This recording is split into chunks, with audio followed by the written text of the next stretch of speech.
What is the supreme law of the land? Answer: the Constitution.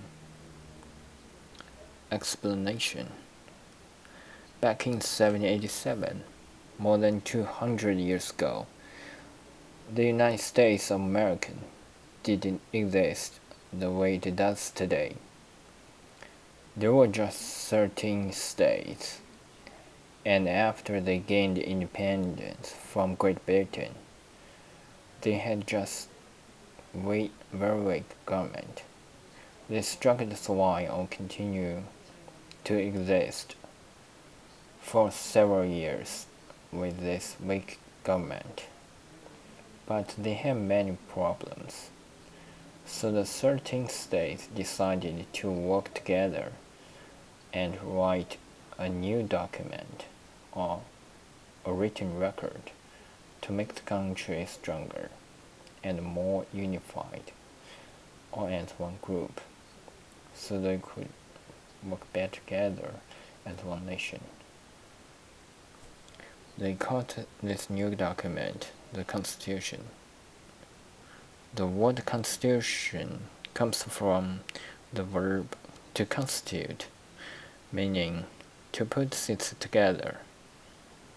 The Constitution joined or put together the 13 states into a new country. Since that time, the Constitution has been the supreme or highest law in the United States. Everyone who lives in the United States must obey or follow the Constitution. If there is a disagreement over whether something is legal, agrees with the law, or illegal, against the law, we use the Constitution to help us resolve or decide the issue. That's why it is the highest and most important legal document in the country.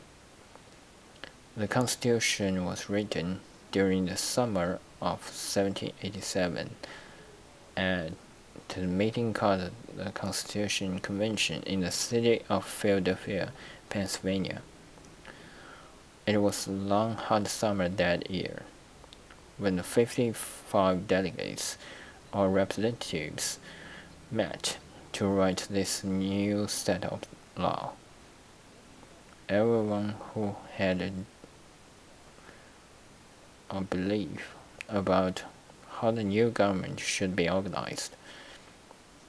This is not surprising since the delegates had many different experiences and backgrounds. They were lawyers, teachers, doctors, and military men, and more. The delegates also had something in common. They were all white men. No women or non-whites were allowed to participate in the Constitutional Convention. They were all wealthy, all had a lot of money, and owned land. The president or leader of the convention was the famous military general George Washington, who later became the first president of the United States. The delegates discussed and argued for many weeks, but they finally agreed on a set of laws that form or create a new government. The document they produced or made is what we call the Constitution.